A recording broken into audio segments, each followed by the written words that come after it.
Let's do this. The Cult of Hockey podcast by the faithful and for the faithful. I'm David Staples of the Edmonton Journal, and I'm here with my friend in hockey, Bruce McCurdy. Hey, Bruce. Hey, David. How are you? Good. I'm always a lot better after the Oilers win. Yeah, that was a particularly satisfying win on a number of levels. Yes, it was. Great to be a B-to-division rival. They've clawed back within one game of real 500. They're now 10 wins and 11 losses. And big win for, of course, Ken Hitchcock. And I was really happy with the play of Mikko Koskinen. Mm-hmm. I just thought, the San Jose had 12 grade A scoring chances to 10 for the Oilers. And the Oilers got better goaltending on the night, and they won the game. And that was a big part of it. Often the difference. It sure is, isn't it? Man, it is such a deciding factor. So we're going to do our 2 good things, 2 bad things, and 2 numbers podcast. Bruce, what is your good thing? Okay, well, my good thing is the Oilers in overtime. Thank goodness. They played 5 overtime games this year. I think the 5 games total have run a total of 6 minutes. Like, they've all been over quick. Draisaitl and McDavid have played 5 shifts, I think 1 in each of those games. They started the overtime in each of those games. And I never got back on the ice for a second shift. And in those 5 games, McDavid and Draisaitl each have 3 points. And the Oilers, of course, won all 3 of those games, with each of those goals happening in the first 1 minute of overtime. They scored after 37 seconds against Boston, after 53 seconds in Chicago, after 51 seconds tonight. And tonight, as an example, they actually lost the possession. Draisaitl was owned by Pavelski in the circle all night, but around the 20-second mark, Leon took a pass behind the net out of the air, knocked it down and controlled it, which is something he's really good at. And from there, the puck went from Leon to Connor to Leon to Connor to Leon to Connor to Leon and into the net.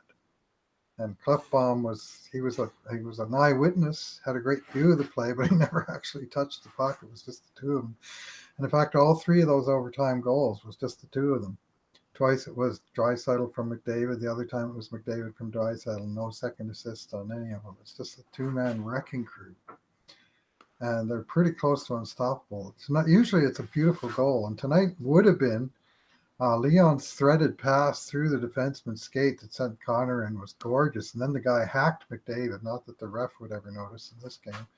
And so McDavid couldn't get a shot away, but then he got the centering pass back and it bounced. The Oilers actually did get a lucky bounce off of Leon's skate, but it was from getting the puck into good position through. I mean, literally the 2 guys took it 200 feet.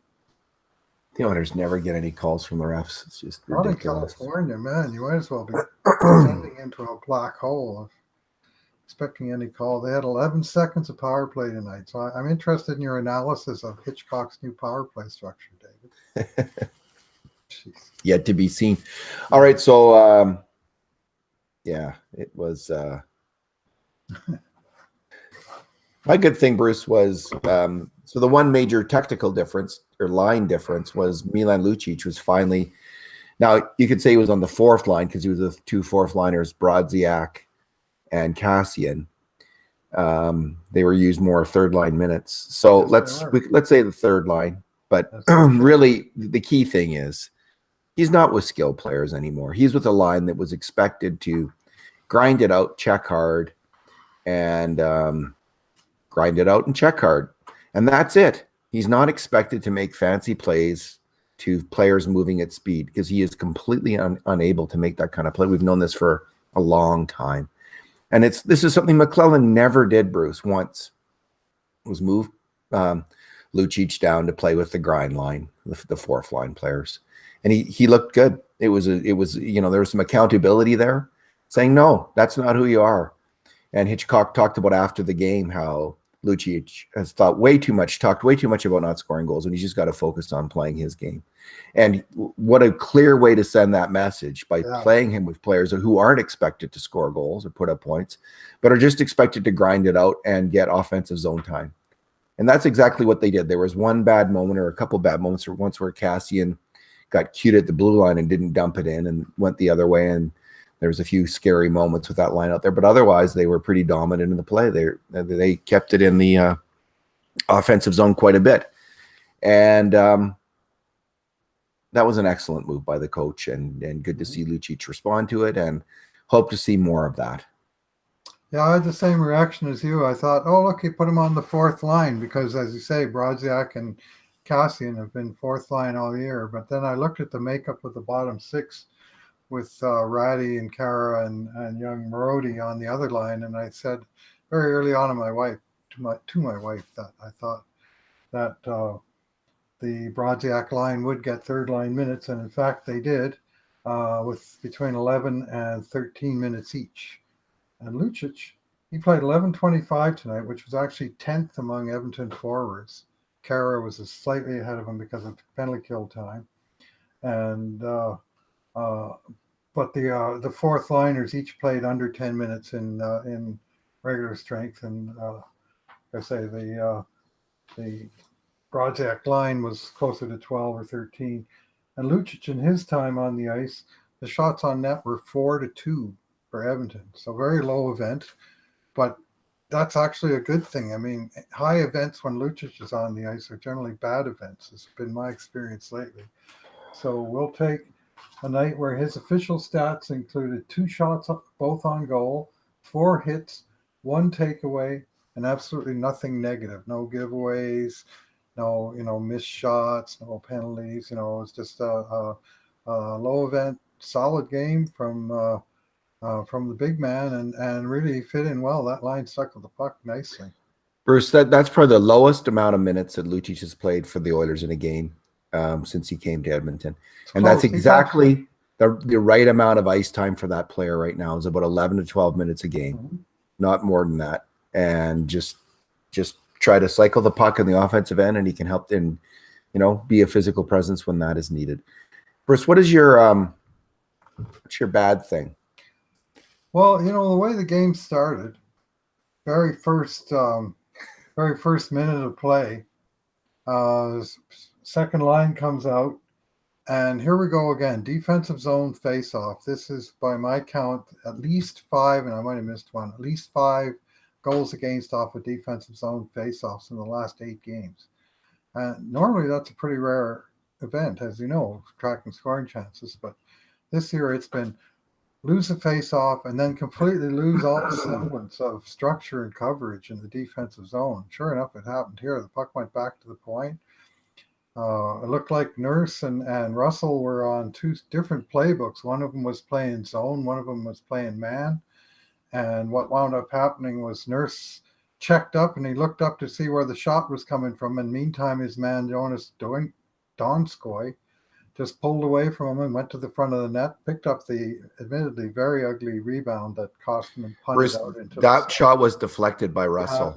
Yeah, something happened to it. That shot was, if you look at the replay, I think, because I watched it a number of times, and it's clear that it suddenly takes a drop. It hits Russell, takes a drop. So the rebound from, I thought initially Koskinen.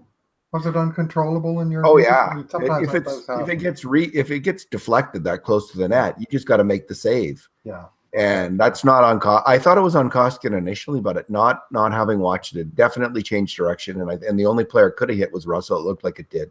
Let's call it an ugly looking rebound, but the fact remains that Nurse didn't stay with his man. He wound up all alone in front of the net, literally 4 seconds off the face-off. You got an opponent alone with the puck 5 feet in front of the net with nobody near him. I mean, something has gone badly awry when that happened. And like I say, at least Hitchcock got a quick and early look at some of the problems that have been plaguing the Oilers. And when your first view of the new coach is him glumly looking down, but this new view of the coach looking down at the monitor that's on the floor behind the bench. I don't know how many times we've seen McClellan doing that. And for whatever reason, they always zero in on the coach that has been scored against, never the one whose team just scored. And he's always glumly staring down at the replay, trying to figure out what the hell happened. And a lot happened in a very short period of time for that to go wrong. And really, Edmonton was skating uphill for much of the night. 3 times they fell behind, but to their credit, 3 times they clawed back and got themselves back on level terms. So, but that way it started was very unpromising. Well, my bad thing is going to be the same thing plus the second scoring chance shot. Mm-hmm. San Jose scored on their first 2 scoring chance shots. So this was a very Talbot-like game in a lot of ways for Koskinen. And in terms of how it started, first 2 scoring chance shots go, and I didn't actually think he was at fault on either one of them. The one, like I say, was a rebound, a wicked deflection. Stopped the first one and it bounces to the guy, and then the next one I think was the pass out with fast pass out from behind the net, and absolute picks the corner on the one-timer shot. Thornton and Sorensen, that was the goal. Right. And really picked his shot and made it. And it was a one-timer shot moving, up to down. That's a very hard shot to take. Anytime there's a one-timer shot where there's movement of the puck, and you're in that tight, that's a very tough shot. But nonetheless, 2 goals on 2 chances, Bruce. So that's a bad thing. And we've seen that all too often with the Oilers, mainly with Talbot. The difference is the next 10 grade A shots on net, Koskinen stopped. That was his last. Well, he did let it. Excuse me. He let in the one more goal where Larsson missed the play quite spectacularly. I thought I was watching a bantam hockey game when I saw that play. Failure to block the guy. That was another. That was a bit of a bad sequence. First of all, I mean, they were out for a long shift. I haven't looked it up, but I'm sure Larsson was probably out for a minute or longer. And Klefbom had the puck just outside the San Jose blue line, and he couldn't get it deep. And then how could he not get that deep? Did it hit the raft? Like, what did he do? How did that not get deep? He just flubbed it. And then he meandered to the bench for the change, and then Nurse didn't get up, there was a 1 second lag before Nurse came out, and then he never could get back into play. So when Larsson did get burned one-on-one by, a very nice move by Couture, credit where due, there was no support. There was nobody cutting off the lane or anything like that. So Couture was just able to move right in. Coming as it did very late in the period to give the Sharks the 1-goal lead again, it felt like a death blow, but sure did. They got it back. Bruce, what's your number? Well, I'm going to go with the number 8 tonight, and that is the number of assists and points that have been scored by Adam Larsson, Edmonton's supposed defensive defenseman, who's now tied for the team lead in points on the blue line, tied with his partner Oscar Klefbom, who also has 0 goals. I mean, the whole first pairing hasn't scored, but they each have 8 assists. But kind of the cool thing here, or uncool, depending which guy you're considering, even strength ice time, 4:15 minutes to 4:10, almost the same. Shorthanded ice time, 42 minutes to 43, almost the same. Power play ice time, 80 minutes for Klefbom, 1 minute and 44 seconds for Larsson. So you'd expect there to be a nice big gap there with Klefbom having a bunch of points. And in fact, he does have 3 points on the power play, but Larsson's got 8 points of even strength.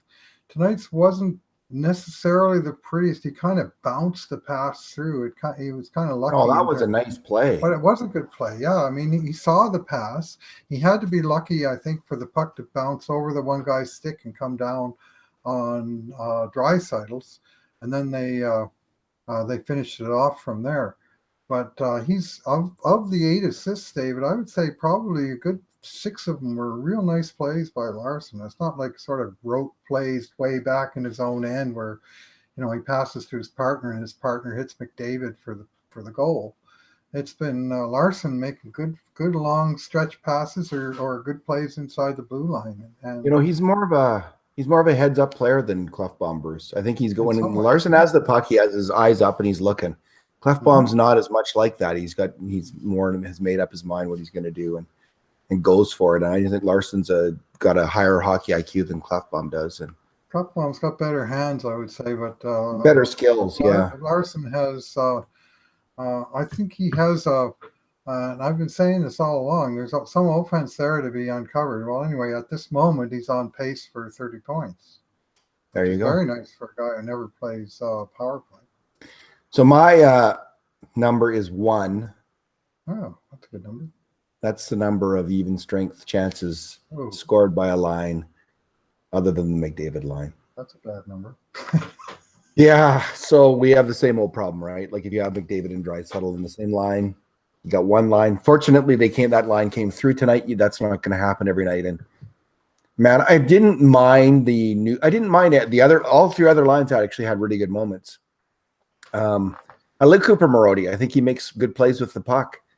And I don't see a problem with him being on the ice and getting some playing time. I think he can play. We'll see what happens there. Nugent Hopkins, Chason, and Spooner looked like maybe something might happen, but it's yet to happen. So this is the thing, Bruce. We look like we're a winger, a scoring winger, and an offensive defenseman away from being a decent team still. And that was highlighted tonight by this just one scoring chance. That was Brodziak who got a shot, and it's not going to cut it. You know, one good scoring line and good goaltending. You know, one excellent scoring line and great goaltending might actually get you in the playoffs in the NHL. The other lines can kind of hold their own, but you got to get the great goaltending. You have to get the other lines holding their own, and you have to get that scoring line scoring. It's just not a recipe for success, and they got away with it tonight. I think San Jose was I think was a slightly better team, but the Oilers won the game. But we'll see. The drama unfolds. The story unfolds. Well, the stacked line is becoming more of the way of doing business in the NHL. I mean, we see it. We've certainly seen it in Boston for a while. We've seen it now in Colorado, where they got their three best players all on the first line. Edmonton, they're not. If Edmonton really stacked their lines to the degree that Boston and Colorado do, they'd have Nuge up there with David and Draisaitl. At least they've got him playing on his own line, but it's a tall order for him. I mean, to my view, he's playing with two bottom six wingers, and they're playing in the top six role. So that's really heaping the pressure on the center. It doesn't matter if it's Nuge or Draisaitl. It's a tall order for those guys just to, even to saw off. Thankfully, tonight Nuge came through with a beauty on the shorthanded to tie the game up. Did he ever? Him and Brodziak clicked nicely. That was a pretty goal. And that was the only secondary offense Oilers got was a shorty. Yeah, some great performances. I mean, Draisaitl was hitting and skating like crazy. I mean, I don't think I've seen Draisaitl play that physical all year long, Bruce. It's the truth. He was really a force out there. I've seen a couple games where he I love it when Leon gets going because he's an absolute force. Yeah. When he starts to bring the physical game, like then the other team has no answer for the guy. And, he brought some of that on Saturday night against Calgary. He took the penalties, but there's a lovely piece of video somebody put up on Twitter of Leon decking Matt Tkachuk 4 different times in the game. And each time it was Tkachuk taking a run at Leon, and Leon just seeing him coming and stiffening up and just bouncing him to the ice. I mean, the one was the one where he got the penalty for taking him down, but the other 3 were just the old Yaroslav Pozar. Hey, you want to pit and bounce off me? Go right ahead. So he does have that, that beast mode. When he jacks it up into beast mode, he is an absolute force. Because often when he does the skating and the whole intensity level ramps right up with it. And I just want to hopefully Hitchcock can unlock that in him more frequently. And and convince them this is a player you need to be on a nightly basis to really impose yourself in this league. So, I mean, you don't want to see him like landing 50 hits a game or anything. It's not about that, but you do want to see him not just taking the hits and protecting the puck as he's always done well, but dishing out the odd one, picking his spots, and cranking somebody once in a while. Mm-hmm. Play the old Phil Esposito 1972 game. All right. Thanks, Bruce. Thanks for talking tonight. Yeah, thanks for listening, everyone. Back to the game grades I go at 1 o'clock. I'm all the way up to number 5, Kevin Gravel. So I got a little ways to go, but it'll be up eventually. And in the meantime, and in between times, this has been another edition of the Cult of Hockey podcast.